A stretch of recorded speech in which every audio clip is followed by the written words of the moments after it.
When Isabella Savage's car hit the ice that night, she had exactly 3 seconds to think about everything she'd done wrong. 3 seconds to regret leaving her mother's house. 3 seconds to wish she'd listened to the weather warnings. 3 seconds before the world turned upside down, her 3 children started screaming. And then, silence. The kind of silence that comes right before you realize you might not make it home. She was 20 miles from the nearest town, trapped in an overturned car, with a blizzard erasing any chance of rescue. No phone signal, no passing cars, just darkness, cold, and the sound of her children crying. That's when she understood something most people never have to face. Sometimes all the love in the world isn't enough to save your children. Sometimes you need a miracle. And sometimes miracles come in the form of a broken man who's lost everything and has nothing left to lose. Before we go any further, we'd like for you to hit that subscribe button. Your support means the world to us, and it helps us bring even more powerful stories. Now let's begin. February in Vermont doesn't mess around. Isabella Savage knew that. She'd lived through 29 winters in Burlington, raised 3 kids mostly on her own, and never once let the weather stop her from doing what needed to be done. She was a nurse at Burlington Medical Center, the kind who worked double shifts without complaining and still showed up to every one of her kids' school events. Her mother always said Isabella had inherited the savage stubbornness, the kind that made you drive through a snowstorm because you'd promised your children you'd pick them up Sunday evening no matter what.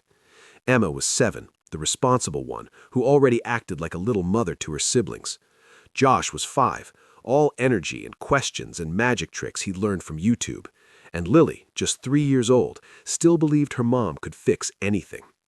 They'd spent the weekend at Grandma's house making shooter cookies and watching The Wizard of Oz for the 100th time while Isabella pulled back-to-back shifts. The forecast had called for light snow, 2, maybe 3 inches, nothing a Vermont native couldn't handle. But forecasts lie sometimes. By the time Isabella loaded the kids into her 10-year-old Honda Accord at 4 that afternoon, the snow was already coming down harder than predicted. Not concerning yet, just steady. She buckled Lily into her car seat, made sure Emma and Josh had their seatbelts on, and promised her mother they'd be fine. "Call me when you get home," her mother said, worry creasing her face. "I always do, Mom." That was the last normal conversation Isabella would have for a very long time. The first 30 minutes were fine. Slow going, sure, but manageable. Isabella kept the radio on low, playing the kids' favorite songs, keeping the mood light even as visibility started dropping. She'd driven this road 100 times. Route 114 was a straight shot home, mostly flat, well-maintained, but Mother Nature had other plans. Around mile mark of 47, everything changed. The snow stopped falling and started attacking, horizontal sheets of white that turned the windshield into a wall of nothing. Isabella's hands gripped the steering wheel tighter. Her heart started beating faster. She could feel the car struggling for traction, the tires spinning more than gripping. "Mommy, I can't see anything," Emma said from the back seat, her voice small and scared. "It's okay, baby. We're just going to go nice and slow." But Isabella's voice sounded hollow even to her own ears, because she couldn't see anything either. Not the road, not the lines, not even the hood of her own car. She was driving blind, trusting muscle memory and prayer to keep them on the pavement.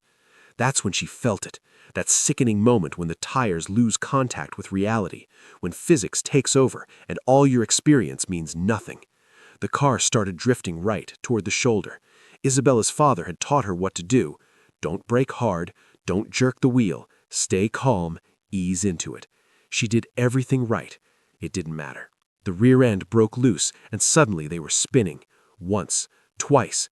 Isabella heard herself screaming, heard her children screaming, heard the terrible final crunch of metal and glass as the car left the road, rolled down an embankment, and came to rest upside down in a drainage ditch filled with 3 feet of snow. For a moment, there was nothing. No sound, no movement. Just the tick, tick, tick of the cooling engine and snow hitting the undercarriage. Then Lily started crying, and Isabella's training kicked in. Assess the situation, check for injuries, keep everyone calm. "Emma? Josh? Lily? Talk to me, babies. Are you hurt?" Isabella's voice cracked, but she forced it steady. "My arm hurts," Josh whimpered. "Mommy, I'm scared," Emma cried. "Want Mommy," Lily sobbed. Isabella was hanging upside down, held by her seatbelt. Her left shoulder felt like someone had driven a spike through it. But she could move, she could think, she could act. She pressed the seatbelt release and fell onto the ceiling of the car, which was now the floor. Pain exploded through her shoulder, but she bit down on the scream and focused on her children. It took 15 minutes to get all 3 kids unbuckled and huddled together. 15 minutes of fighting pain and panic and the terrible understanding that they were in real trouble. Josh's arm wasn't broken, just badly bruised. Lily had a small cut on her forehead that had already stopped bleeding. Emma seemed physically okay, just terrified. They were alive. For now. Isabella found her phone in the wreckage. No signal. She held it up, moved it around, prayed for just one bar. Nothing. The car was dead. No heat, no lights. Already she could see the children's breath forming clouds in the air. Already she could feel the cold seeping through her clothes, through her skin, into her bones. She looked out the shattered windshield. Total whiteout. The storm had intensified. They were in a ditch, off the road, invisible to anyone who might pass by. And it was getting dark fast. Isabella gathered her children close, wrapping them in everything she could find. A blanket from the trunk, their winter coats, her own jacket even though she was already shivering. "Listen to me," she said, making her voice strong even though her mind was screaming. "We're going to be okay. Someone will come. Someone will find us. We just have to stay warm and stay together." But as the temperature plummeted and the wind howled like something alive and angry, Isabella wasn't sure she believed her own words. She was a nurse. She knew what hypothermia looked like. She knew how fast it could kill, especially children. She knew they maybe had 2 hours before the cold became deadly, maybe less. So she held her babies close and started praying to a God she wasn't sure was listening anymore. 20 miles south, Richard Bowen was having a conversation with himself about why he was the biggest idiot in Vermont. Who drives toward a cabin in the middle of a blizzard? Who runs away from their life instead of dealing with it like an adult? Who throws away 43 years of trying to do the right thing and decides to hide in the woods like some kind of hermit? Richard Bowen, apparently. That's who. He'd been driving for almost 4 hours, and he still had another hour before he reached the cabin he'd bought 6 months ago in a moment of what his therapist called crisis decision-making. Richard called it survival. When your wife of 18 years leaves you for her CrossFit trainer, when your high school teaching job gets eliminated because the state decided art programs weren't essential, when your father dies of pancreatic cancer and takes the last person who truly understood you, you make choices. Sometimes those choices involve buying a cabin you can't afford and driving to it every weekend because the silence there is better than the noise in your head. The snow was getting bad. Richard could barely see past his hood ornament, but he kept driving because stopping meant thinking, and thinking meant remembering, and remembering meant feeling all the ways he'd failed as a husband, a son, a teacher, a man. That's when he saw it. Just a flash, red metal catching in his headlights, there and gone.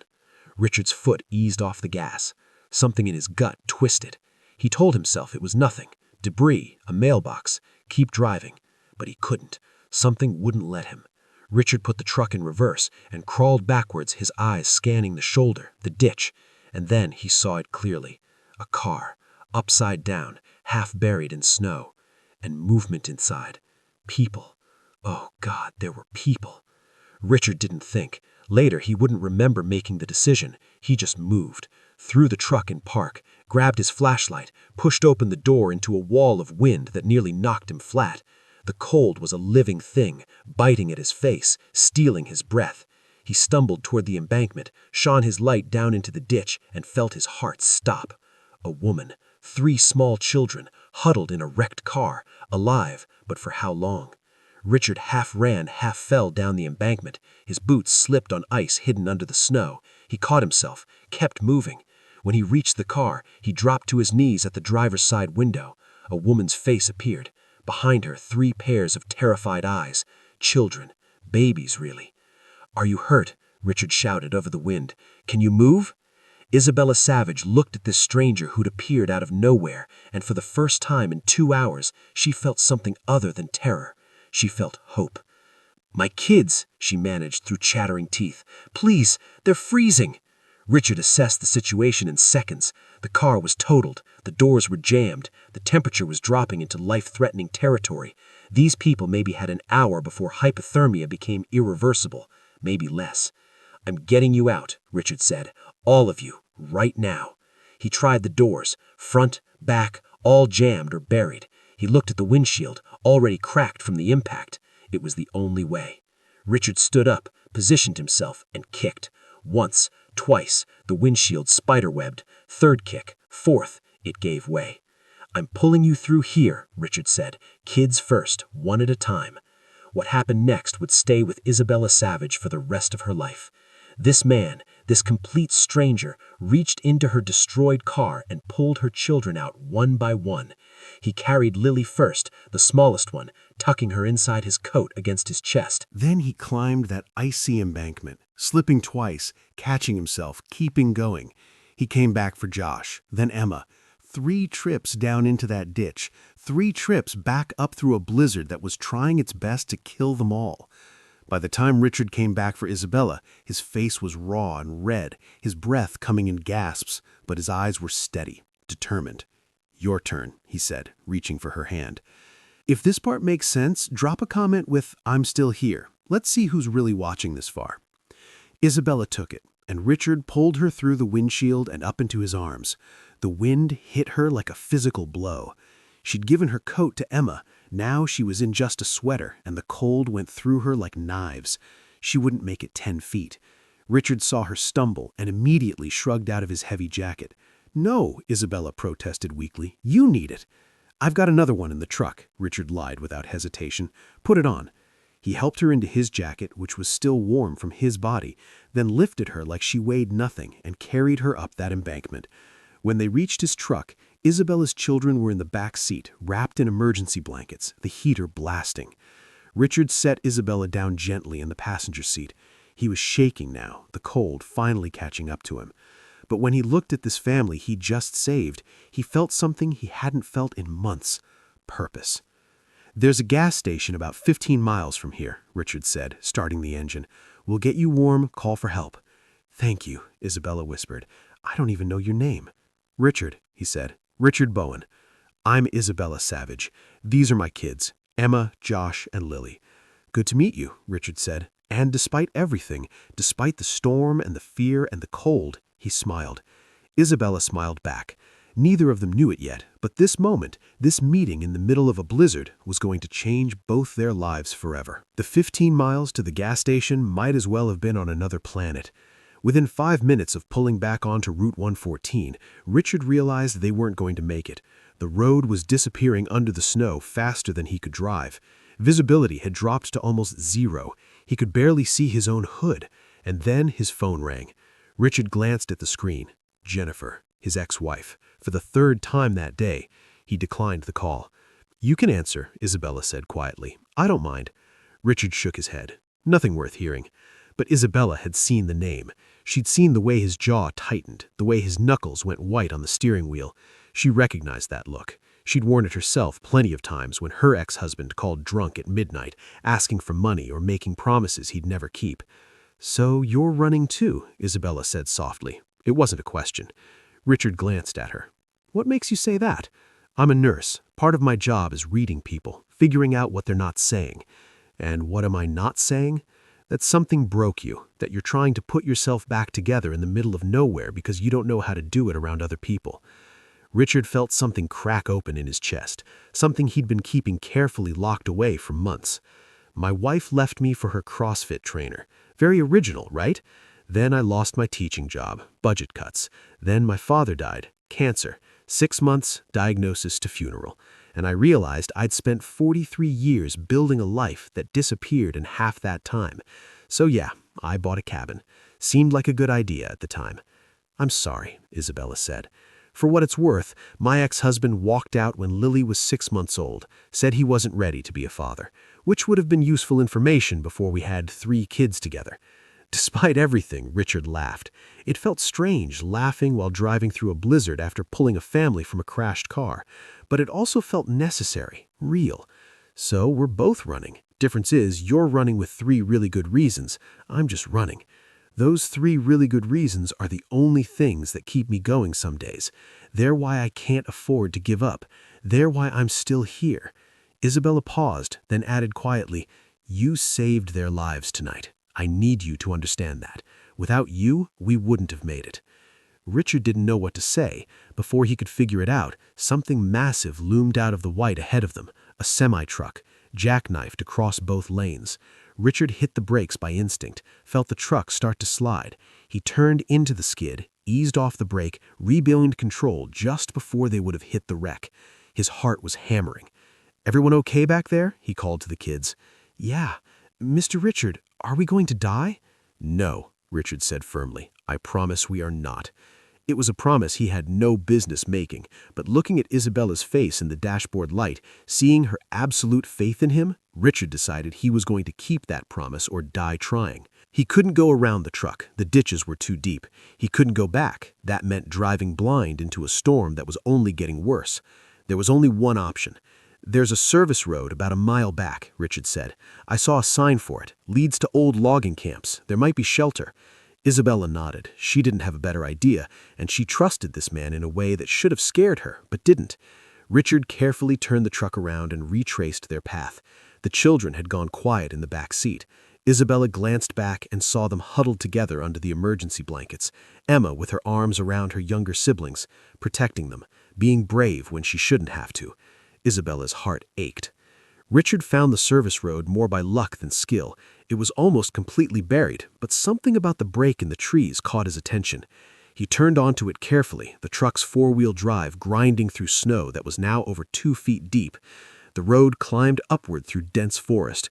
Richard had no idea where it led. He only knew that staying on the highway meant certain death. After what felt like hours, but was probably only 15 minutes, something appeared through the darkness. A structure.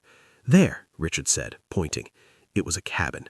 Old, listing to one side, but it had walls and most of a roof. More importantly, it was a shelter.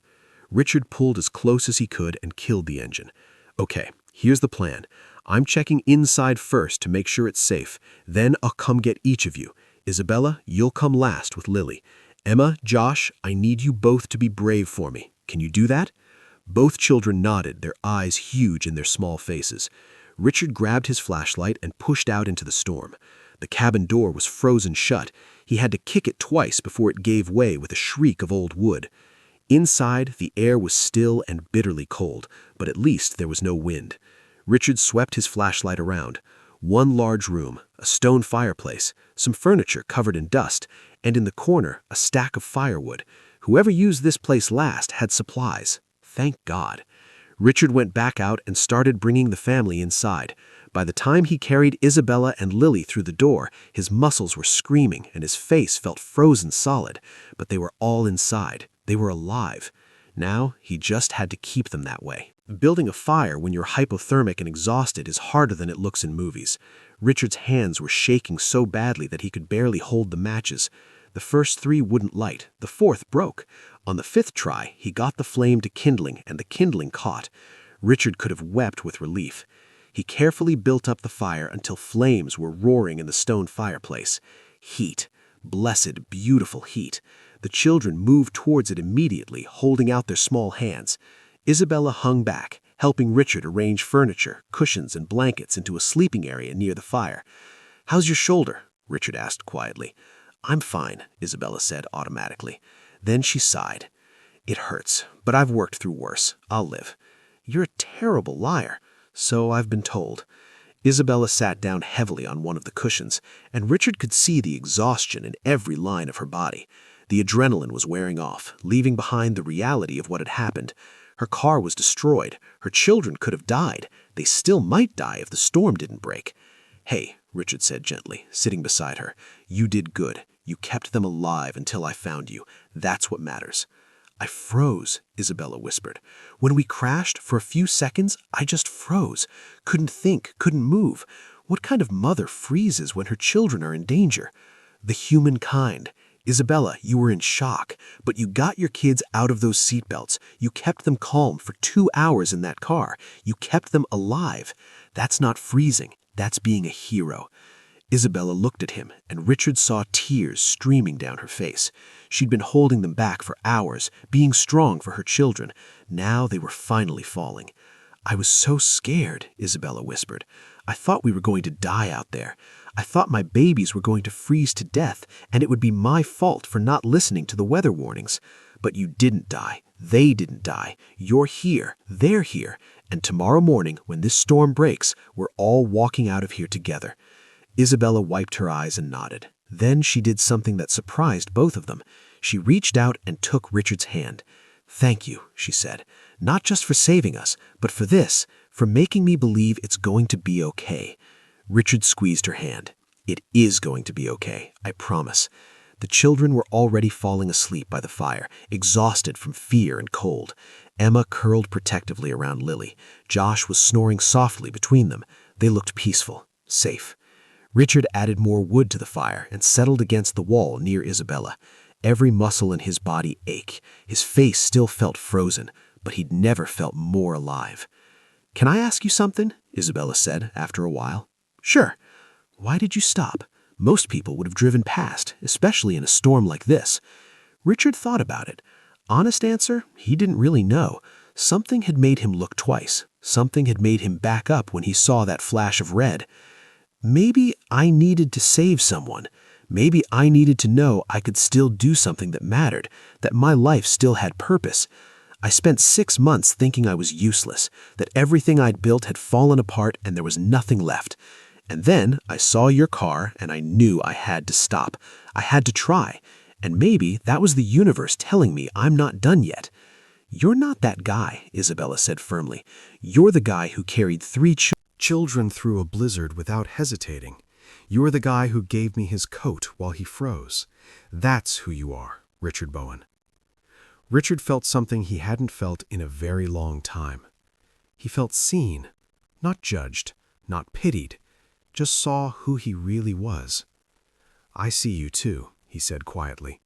"The mother who drove through a storm to keep a promise, who gave her coat to her daughter while she froze, who held it together even when she was terrified. That's who you are." They sat in comfortable silence for a while, watching the fire, listening to the storm rage outside. And slowly, without either of them really noticing when it happened, they fell asleep leaning against each other. Two broken people who'd found each other in the middle of nowhere and realized that maybe being broken wasn't the end of the story. Maybe it was just the beginning of a different one. Richard woke to sunlight and the sound of children's laughter. It took him a moment to remember where he was. Then it all came rushing back. The storm, the rescue, Isabella. He sat up and looked around. Isabella was awake, sitting by the fire with her children. Emma was showing Lily something outside through a crack in the wall. Josh was building a tower out of old cans. They looked better. Still tired, still scared, but better. Alive. "Morning," Isabella said, smiling at him. "Morning. How long have you been up?" "About an hour. Didn't want to wake you. You looked like you needed it." Richard stood and walked to the door, pushed it open carefully. The storm had passed. The world outside was transformed into something beautiful and deadly, all white, sparkling in the morning sun. "We need to get you all to a hospital," Richard said. "Get checked out, report the accident." "I know, but Richard, I need to say something first." Isabella stood and walked over to him. "What did you do last night? I'll never be able to repay you. You saved my children's lives. You saved mine. There aren't words for what that means to a mother." "I don't need to repay you," Richard said. "I'm just glad I was there." "But you almost weren't. You could have driven past. You could have decided it was too dangerous. But you stopped. Why?" Richard thought carefully about his answer. "Because maybe I needed to be reminded that I still matter, that my life still has purpose. I've spent 6 months thinking I was useless, that everything I built had fallen apart and there was nothing left. And then I saw your car, and I knew I had to stop. I had to try. And maybe that was the universe telling me I'm not done yet." Isabella nodded, understanding in her eyes. "So what happens now?" "Now I get you and your kids to safety, and then—" Richard paused. "And then maybe you don't disappear," Isabella said.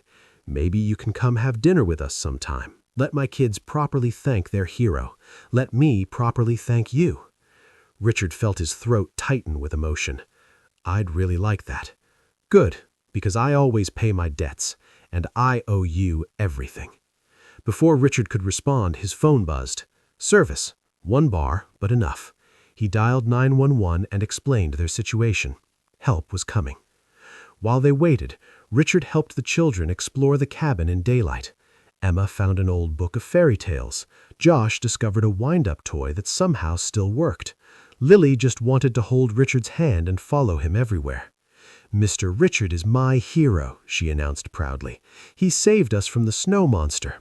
"Yes, he did," Isabella agreed, looking at Richard with an expression he couldn't quite read. Gratitude, certainly, but something else too, something deeper. It was almost noon when they heard the helicopters. The rescue team found them easily using the coordinates Richard had provided. Within an hour, they were being loaded into medical helicopters, Isabella and the kids in one, Richard in another. But just before takeoff, Isabella grabbed Richard's arm urgently. "Don't disappear on me," she said. "Don't go back to that cabin and vanish. Promise me." "I promise," Richard said, and he meant it. Because somewhere between pulling a family from a wrecked car and falling asleep beside a fire, Richard Bowen had stopped running. He'd found something worth staying for. The media ate it up. "Former teacher saves family in blizzard," the headlines read. Richard's phone wouldn't stop ringing. Interview requests. The school district suddenly wanted to talk about bringing him back. His ex-wife called 8 times, suddenly interested in reconnecting now that he was famous. Richard ignored almost all of it. Almost. He took one call, the one from Isabella. She'd been released after 3 days of observation. Badly bruised shoulder, but nothing broken. The kids were physically fine, though Emma was having nightmares about the crash. Josh kept asking when they could see Mr. Richard again. Lily drew him a picture of a superhero that looked suspiciously like him. "Insurance is getting me a new car," Isabella told him. "And they recovered your jacket from my old one. Well, what's left of it." "Keep it," Richard said. "Consider it a gift." "A very expensive, destroyed gift?" "The best kind." Isabella laughed, and Richard realized how much he'd missed that sound. They'd only known each other one night, but that night had contained a lifetime. "So, about that dinner," Isabella said. "You free this weekend?" "I'm free whenever you want." "Saturday, 6 o'clock. I'll text you my address." "And Richard, don't bring anything. You've given enough already." Saturday arrived faster than Richard expected. He stood on Isabella's doorstep holding flowers despite her explicit instructions. He couldn't help himself. The door opened. Emma stood there, her face breaking into a huge smile. "Mr. Richard, you came." "Of course I did." I kneeled to her level. "I promised, didn't I?" "You did.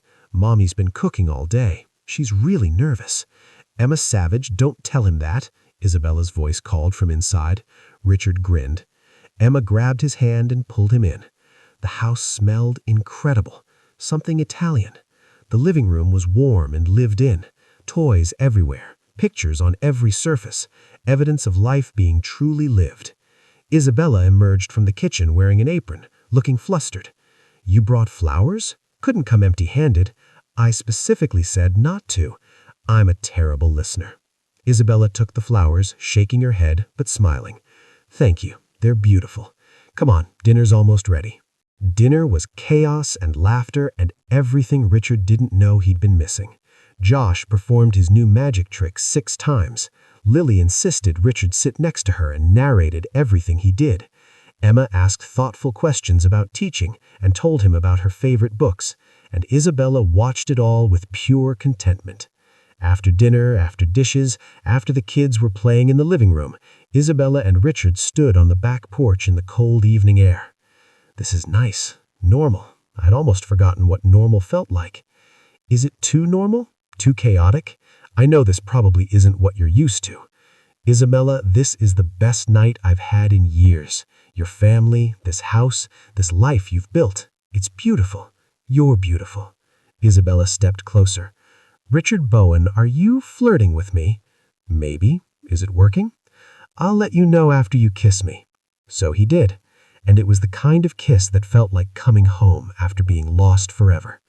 When they pulled apart, Isabella was smiling. Okay, it's definitely working. From inside, Emma called, "Mom, Mr. Richard, come see what Lily made." They went inside together, and Richard realized something profound. He wasn't running anymore. He'd found exactly what he'd been looking for without even knowing he was looking for it. Richard sold the cabin. He didn't need an escape anymore. He'd moved into a small apartment close to Isabella's house, close enough that the kids could visit whenever they wanted, which turned out to be constantly. He'd gone back to teaching at a different school, one that valued him. And every Saturday, without fail, he had dinner with Isabella and the kids, sometimes at her place, sometimes at his.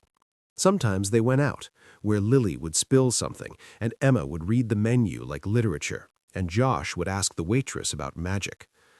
The local paper did a follow-up story. "Where Are They Now?" it was titled. Isabella and Richard agreed to the interview, sitting in her living room while the children played upstairs. "What would you say to others who might find themselves in similar situations?" the reporter asked, stranded, facing impossible odds. Isabella looked at Richard before answering. "Don't give up, and don't be too proud to accept help when it comes. That night I had to trust a stranger with the most precious things in my life, and he didn't let me down." "And Richard," the reporter turned to him, "what made you stop when so many others would have driven past?" Richard thought about it carefully. "I think sometimes we're looking for the wrong things to save us. I spent months trying to save myself by running away, but that night I realized maybe the way to save yourself is to save someone else, to step outside your own pain and see that others are struggling too. When you help them, somehow you help yourself." The article went viral. People loved the message that kindness changes everything, that one choice to stop, to help, to care about a stranger could create something beautiful. But Richard and Isabella knew the truth was more complex. It wasn't just one night that changed everything. It was the choice they made every day after. The choice Isabella made to trust again after abandonment. The choice Richard made to believe he was worth loving after being told he wasn't. They were both made to build something new from the wreckage of their old lives. One Sunday evening, almost exactly a year after the accident, they were on her back porch while the kids played in the yard. Snow was falling again, gently this time, peaceful instead of deadly. "Do you ever think about that night?" Isabella asked. "All the time," Richard admitted. "How everything could have gone differently, if I'd driven past, if the storm had been worse, if we hadn't found that cabin. But none of that happened. You did stop. You did save us. And now we're here." Isabella took his hand. "I'm really glad we're here." "Me too." Richard paused, then reached into his pocket. He'd been carrying it for 3 weeks, waiting for the right moment. Maybe there was no perfect moment. Maybe you just had to create one. "Isabella Savage, I know we haven't known each other very long, and I know this might seem crazy, but that night in the storm, I realized something. Sometimes you don't need years to know when something is right. Sometimes you just know." He pulled out a small box and opened it. A simple ring, nothing extravagant, just a promise. "Will you marry me?" Isabella's eyes filled with tears. "You're right, it is crazy." Richard's heart sank. Then Isabella smiled, which is exactly why my answer is yes. Absolutely, completely yes. They kissed while snow fell around them, and their children played, and somewhere in the distance, life continued with all its beauty and pain and possibility. Because that's what the world needs, not heroes with capes, just people willing to stop, people willing to help, people willing to see each other's pain and say, "I'm here, you're not alone." The wedding was small, just family and close friends. Emma was the flower girl, taking her duties very seriously. Josh was the ring bearer, proud as could be. Lily held Isabella's dress and announced to everyone that Mr. Richard was now officially her daddy. Richard's mother cried happy tears in the front row. Isabella's mother beamed with pride. When the minister asked if anyone objected, all 3 children shouted no so loudly that everyone laughed. They didn't have a honeymoon. They didn't need one. They had something better. They had a family built from wreckage and storm.